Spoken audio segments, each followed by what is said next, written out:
দেশের সুরক্ষায় সীমান্ত সিল করার কথা বলা হলো। মুখ্যমন্ত্রী শুভেন্দু অধিকারী গত সোমবার মন্ত্রিসভার যে প্রথম বৈঠক, সেই প্রথম বৈঠকে জোর দিলেন এই ইস্যুতে। আমরা দেখেছি আমাদের মালদা, দক্ষিণ দিনাজপুর, বিভিন্ন জায়গায় অনেকটা বড় অংশ, অনেকটা কিলোমিটার জুড়ে সেখানে কাঁটাতার নেই, ফলত সেখান থেকে অনুপ্রবেশ অহরহ হয়। সেই অনুপ্রবেশ যাতে না হয় তার জন্য জমি অধিগ্রহণ করতে হবে, বিএসএফকে জমি হস্তান্তর করতে হবে। ইতিমধ্যেই আমরা যা দেখতে পাচ্ছি, মালদায় বেশ কিছু জায়গায়, মালদায় 33 কিলোমিটার কাঁটাতার সীমান্ত এবং দক্ষিণ দিনাজপুরের কাঁটাতার সীমান্ত 25 কিলোমিটার।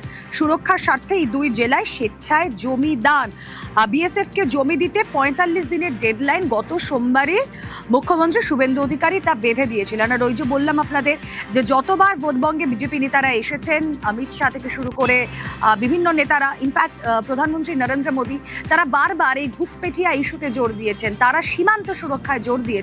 কি বলেছিলেন অমিত শাহ, শোনাই একবার। 5 मई को भाजपा की सरकार बनने के बाद हम पूरे बंगाल और देश भर से घुसपैठियों को चुन चुन कर निकालने का काम करेंगे। एक घुसपैठिए हमारी राष्ट्रीय सुरक्षा के लिए खतरा है, हमारे युवाओं की रोजगारी छीन रहे हैं और गरीबों का चावल में, धान में हिस्सेदारी भी बटा रहे हैं। ये ममता दीदी 600 एकड़ भूमि बीएसएफ को बाढ़ लगाने के लिए दे नहीं रही है। हमारी सरकार बनते ही 45 दिन में बाढ़ के लिए भूमि देने का काम भारतीय जनता पार्टी समाप्त कर देगी। দেশের স্বরাষ্ট্রমন্ত্রী অমিত শাহ তিনি যখন একথা বলেছেন, তা অক্ষরে অক্ষরে পালন করলেন মুখ্যমন্ত্রী শুভেন্দু অধিকারী। মন্ত্রিসভার প্রথম ক্যাবিনেট বৈঠক, সেখান থেকেই বিএসএফকে 45 দিনের ডেডলাইনের মধ্যে যে জমি হস্তান্তর করতে হবে সীমান্ত সুরক্ষায়, তারা বদ্ধপরিকর, বুঝিয়ে দিলেন। আগের সরকারের অনিচ্ছাতে বিশেষ ভোটারদের বাঁচানোর জন্য, অভারতীয় অবৈধ অনুপ্রবেশকারীদের বাঁচানোর জন্য তারা ভূমি দপ্তরকে কাজ করতে দেয়নি এবং মহামান্য কলকাতা হাইকোর্টের নির্দেশও অমান্য করা হয়েছে। আমরা ল্যান্ড ডিপার্টমেন্টকে আজ থেকেই রেডি থাকা জমি হস্তান্তর করতে শুরু করেছি। তো ইতিমধ্যে স্বেচ্ছায় জমিদানের প্রক্রিয়া তাও শুরু হয়ে গিয়েছে, কারণ 45 দিন ডেডলাইন।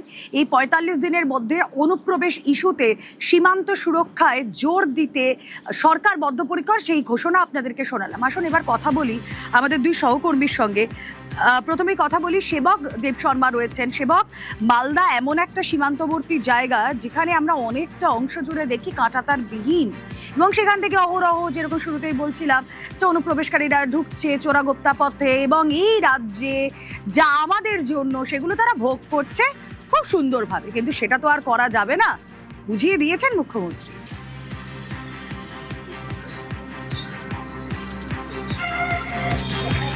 একদমই, দেখো আমরা যেমনটা দেখছিলাম, তুমি যেমন শোনাচ্ছিলে যে অমিত শাহ কি বলেছেন, মুখ্যমন্ত্রীর কি নির্দেশিকা, এবং সেই নির্দেশিকা জেলা স্তরে গ্রাউন্ড লেভেলে কিন্তু সেই অনুযায়ী যুদ্ধকালীন তৎপরতায় এই মুহূর্তে কাজ চলছে মালদা জেলায়। মালদা জেলাতে 172 কিলোমিটার ভারত বাংলাদেশ সীমান্ত, এর মধ্যে 33.3 কিলোমিটার জায়গা যেখানে সীমান্ত নেই, এটা স্থল এলাকায়। এছাড়াও 3.3 কিলোমিটার রয়েছে যেখানে রিভার বাউন্ডারি।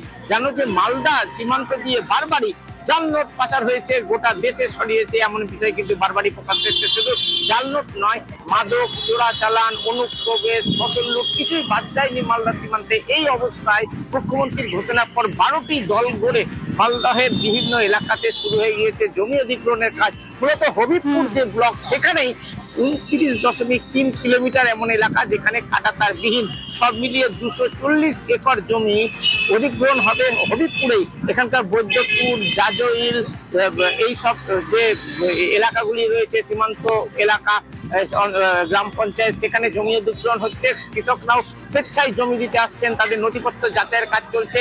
1 সপ্তাহের মধ্যেই টাকা দেওয়ার কাজ শুরু হয়ে যাবে, এমনটা বলছে জেলা প্রশাসন। শুধু তাই নয়, 54 কোটি টাকা এসে পড়েছিল এই জমি অধিগ্রহণের। সেই 54 কোটি টাকা দিয়ে যত দ্রুত সম্ভব জেলা স্তরে অন্তত 1 মাসের মধ্যেই যে গ্রাউন্ড লেভেলের যে কাজ, অর্থাৎ জমি চিহ্নিত করা, কোন কৃষকের কতটা পাওনা, এগুলি নির্দিষ্ট করা, চেক তৈরি করা, এগুলি কাজ হয়ে যাবে এবং এই জমি জেলা পরিষদ মারফত তুলে দেওয়া হবে। একেবারে হাতে তো সময় কম, অতি দ্রুত সীমান্ত সুরক্ষিত করতে হবে, এটাই টার্গেট রাজ্যের সরকারের।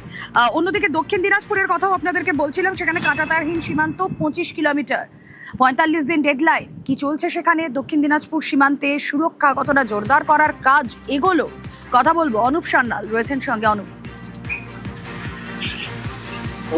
দেখো রুমেলা, একদমই রাজ্যের বিভিন্ন জেলার পাশাপাশি কিন্তু দক্ষিণ দিনাজপুর জেলাতেও এই যে ত্বরান্বিত শুরু হয়েছে এই কাজ, কারণ রাজ্য সরকারের যে নির্দেশ, সেই নির্দেশ মোতাবেক জেলা প্রশাসনের তরফ থেকে তড়িঘড়ি এই কাজ শুরু করা হয়েছে। দক্ষিণ দিনাজপুরের 3 দিক ঘেরা কিন্তু এই সীমান্ত রয়েছে জেলার।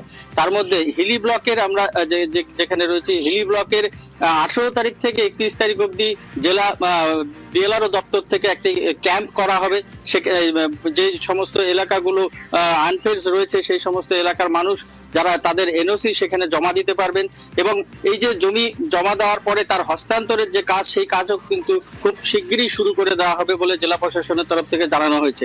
তবে গ্রামবাসী যারা সীমান্ত এলাকার মানুষ, তারা কিন্তু দাবি করছে যে এই যে আনফেন্স অবস্থায় থাকা সীমান্ত এলাকা, তারা কিন্তু সুরক্ষার জন্য তারা জমি দিতে কিন্তু তারা রাজি রয়েছে। কারণ এই তার কাটার বেড়া হলে তাদের যে সুরক্ষা, সেই সুরক্ষায় তারা কিন্তু অনেকটাই শান্তিতে তারা ঘুমোতে পারবেন। পাশাপাশি তাদের যে জমি ফসল চাষ, সেই চাষ হলে পরে তারা একটা আতঙ্কে থাকেন, কখনো কোনো সমস্যা, অনেক মাঝে মধ্যেই সেই সমস্যাগুলো কিন্তু সীমান্ত এলাকায় তৈরি হয়, যেখানে বাংলাদেশিরা ঢুকে যায়। এই সমস্যার থেকে তারা কিন্তু মুক্তি পাবেন, যে কারণে তারা কিন্তু জমি দেওয়ার জন্য একদম তৎপর রয়েছে। তারা যে কোনো সময় প্রশাসন চাইলেই তারা কিন্তু জমি দেওয়ার জন্য রেডি রয়েছে। রুমেলা, ওকে।